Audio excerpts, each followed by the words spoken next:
ఛత్తీస్గఢ్లో మావోయిస్టులకు మరో ఎదురుదెబ్బ తగిలింది. ఇక మావోయిస్టు నేతల వరుస లొంగుబాట్లు కొనసాగుతున్నటువంటి పరిస్థితి. పోలీసుల ముందు కీలక మావోయిస్టు నేతలు లొంగిపోయారు. ఇక లొంగిపోయినటువంటి వారిలో స్పెషల్ జోనల్ కమిటీ సభ్యుడు ముప్పిడి సాంబయ్య అలియాస్ వికాస్ ఉన్నట్లుగా తెలుస్తోంది. వికాస్తో పాటు మరో 14 మంది సరెండర్ అయ్యారు. వికాస్ లొంగుబాటుకు జర్నలిస్టులు సంప్రదింపులు జరిపినట్లుగా కూడా తెలుస్తోంది. దీనిపై మరిన్ని అప్డేట్స్ మా కరెస్పాండెంట్ సతీష్ అందిస్తారు. సతీష్, ముప్పిడి సాంబయ్య అలియాస్ వికాస్ లొంగిపోయినటువంటి పరిస్థితి ఉంది. కీలక నేతల వరుస లొంగుబాట్లు అనేవి ఒకంత మావోయిస్ట్ పార్టీకి ఎదురుదెబ్బనే చెప్పాలి. కానీ డెడ్ లైన్ లోపల పూర్తి స్థాయిలో కీలక నేతలందరూ 1 by 1 అందరూ ఒకేసారి కాకపోయినా విడివిడిగా ఒక్కొక్కరు వారానికి ఇంతమంది చొప్పున అని లొంగిపోతారని కూడా గతంలో లీకులు వచ్చినటువంటి పరిస్థితి. దానికి సంబంధించి చూస్తున్నాం వార్త. ఏ విధంగా చూడాలంటారు? దీనికి సంబంధించి ఎంతమంది లొంగిపోయేటువంటి ఛాన్సెస్ ఉన్నాయి? ముఖ్యంగా ఛత్తీస్గఢ్ మావోయిస్ట్ పార్టీకి మరొక ఎదురు దెబ్బ అని చెప్పుకోవచ్చు. ముఖ్యంగా ఒడిశా రాష్ట్రానికి సంబంధించినటువంటి కీలక నేత, ఒరిస్సాకు సంబంధించినటువంటి ఆయన ముఖ్యంగా ఈ పోలిట్ బ్యూరోతో పాటు స్పెషల్ జోనల్ కమిటీ మెంబర్ గా పనిచేస్తా ఉన్నారు. ఆయన మొత్తం కూడా ఈ జోనల్ కమిటీని మొత్తం కూడా చూస్తూ ఉంటారు. బలరింగ్, బార్గఢ్, అలాగే మహాసముద్ బీబీఎం డివిజనల్ కమిటీ బాధ్యతలు కూడా, అంటే దాదాపు 3 ఏరియాలకు సంబంధించి బాధ్యతలు కూడా ఆయన నిర్వహిస్తూ ఉంటాడు. ఇటు ఛత్తీస్గఢ్ తో పాటు ముఖ్యంగా ఈ ఛత్తీస్గఢ్ అలాగే ఇక్కడ ఉన్నటువంటి ఏదైతే ఈ రాష్ట్రంలో కూడా పెద్ద ఎత్తున ఆయన మొత్తం కూడా విధులు నిర్వహిస్తా ఉన్నాడు. సో ఇప్పుడు ఆయనతో పాటు ఇంకొక 15 మంది లొంగిపోవడం, ప్రస్తుతానికి ఒడిశాకు సంబంధించినటువంటి రాష్ట్రానికి కీలక మెంబర్ గా ఉన్నటువంటి ముప్పిడి సాంబయ్య అలియాస్ వికాస్ లొంగిపోవడం, ఆయనతో పాటు ఒక 15 మంది లొంగిపోవడం, దాంతో పాటుగా AK-47 అలాగే రైఫిల్లు, SLRలు, ఇన్సాన్ IASలు ఇవన్నీ కూడా భారీ మొత్తం ఆయుధాలతో కూడా లొంగిపోవడం చర్చనీయాంశంగా మారింది. ముఖ్యంగా ఈయన ఏదైతే వికాస్ ముప్పిడి సాంబయ్య కీలకంగా ఇటు ఒడిశాతో పాటు అటు ఛత్తీస్గఢ్ లో కూడా కీలక సభ్యుడిగా ఉన్నాడు మురళి. ముఖ్యంగా ఈయన లొంగిపోవడం ప్రస్తుతానికి కొంత,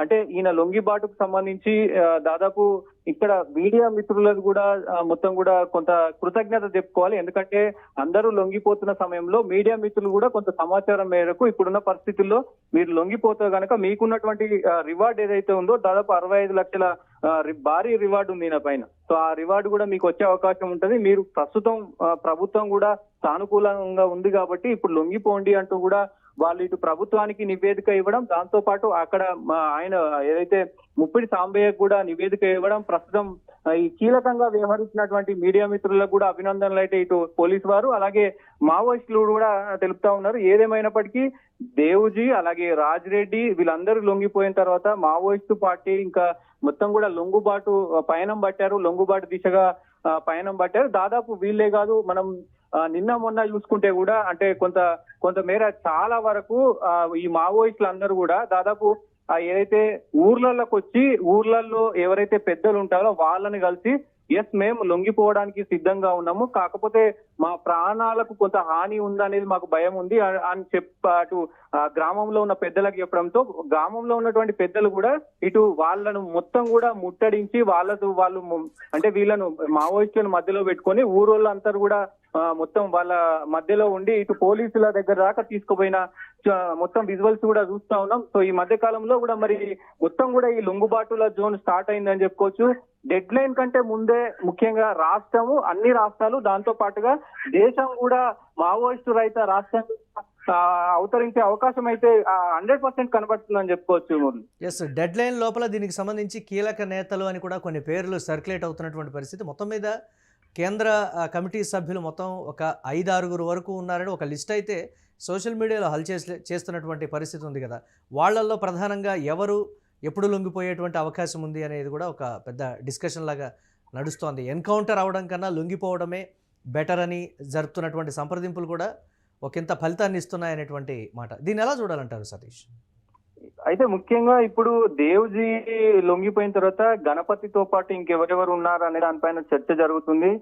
ముఖ్యంగా ఈ మావోయిస్టులకు సంబంధించి కొంతమంది కీలక నేతలు, సో వాళ్ళు ఉన్నటువంటి దాంట్లో ముఖ్యంగా మరి ఈ మొత్తం కూడా వ్యవహారానికి సంబంధించి ఇంకా ఎవరెవరు అసలు యాక్టివ్ గా ఉన్నారు, ఎవరెవరు అంటే దాదాపు కొంతమంది 20 సంవత్సరాల నుంచి అజ్ఞాతంలో ఉన్నారు కానీ వాళ్ళు రికార్డులో ఎక్కడా లేరు. సో వాళ్ళ పరిస్థితి ఏంటి? దాదాపు ఒక 30 మంది కూడా అంటే నివేదికల్లో లేరు. సో ఇటు మావోయిస్టులను అడిగినప్పటికీ కూడా మావోయిస్టులు ఇచ్చిన సమాధానం ప్రకారం దాదాపు వాళ్ళు కూడా 10-20 సంవత్సరాల నుంచి అసలు మాకు కూడా టచ్ లో లేరు, మరి వాళ్ళు ఎన్కౌంటర్ లో మరణించారా లేకపోతే జనజీవన స్రవంతిలో అంతకు ముందే కలిసిపోయారా ఏంటి అనేది కూడా తెలియట్లేదు. ఇంకొంతమంది ఏదైతే తెలంగాణకు సంబంధించినటువంటి కొంతమంది నాయకులు ఒక 5 లేదా 6 మంది ఉన్నారు. దాంట్లో ముఖ్యంగా గణపతి భార్య, దాంతో పాటు ఇంకా కొంతమంది కీలక నాయకులు ఉన్నారు, కానీ వాళ్ళు సమాచారం ఇంకా మనకు అప్డేట్ లేదు. మరి ఎస్ఐబి చెప్తుంది ఏంటంటే కొంతమంది తెలంగాణకు సంబంధించినటువంటి వాళ్ళు కొంతమంది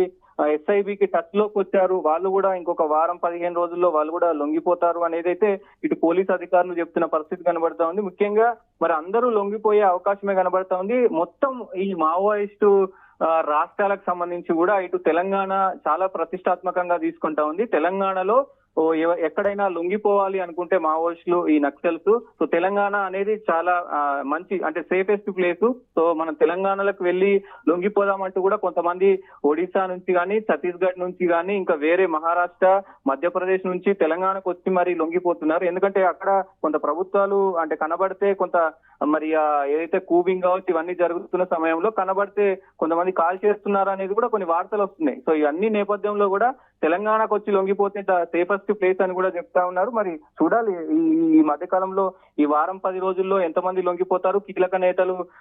ఇంకా అంటే దాదాపు మురళి ముఖ్యంగా దేవుజీ లొంగిపోయిన తర్వాత కీలక నేతలు అని చెప్పుకోవడానికి పెద్దగా ఎవరు లేరు ప్రస్తుతానికి. సో ఎందుకంటే అందరు కూడా ఈ జోనల్ కమిటీ మెంబర్స్ కావచ్చు, డిసి అంటే డిస్ట్రిక్ట్ కమిటీ మెంబర్స్ కావచ్చు, ఇటు మండల్ గ్రామ స్థాయికి సంబంధించినటువంటి కమిటీ మెంబర్స్ కావచ్చు, వీళ్ళే ఉన్నారు తప్ప ఇటు దేశ స్థాయిలో అంటే కేంద్రానికి సంబంధించినటువంటి కమిటీలో కానీ రాష్ట్రానికి సంబంధించినటువంటి కమిటీలో కానీ సో ఎవరు కూడా పెద్దగా లేరు అనేది వినబడుతోంది. దాదాపు ఇంకొక 200 మెంబర్స్ మాత్రమే మావోయిస్టులు ఇంకా ఉన్నారు. మిగతా మొత్తం దేశవ్యాప్తంగా ఈ 200 మంది మాత్రమే ఉన్నారు. సో వాళ్ళు కూడా పెద్ద క్యాడర్ లో ఎవరు లేరు. దాదాపు చిన్న క్యాడర్స్ వాళ్ళు కొంతమంది మరి జనజీవన స్రవంతిలో కలిసిపోయే అవకాశం ఉంది. అంటే పోలీసుల ముందు లొంగిపోకుండా కానీ వాళ్ళు చిన్న పర్సన్సే కాబట్టి డైరెక్ట్ గా వచ్చి జనజీవన స్రవంతిలో కలిసిపోయే అవకాశాలు కూడా కనబడుతున్నాయని పోలీసులు చెప్తా ఉన్న పరిస్థితులు కనబడుతున్నాయి. Murali right, thanks for updates Satish. ఇక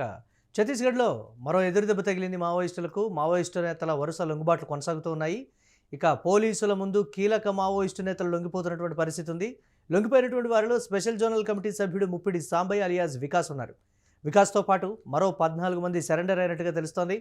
వికాస్ లొంగుబాటుకు జర్నలిస్టులు సంప్రదింపులు జరపడం ఒకంత చర్చనీయాంశమైంది.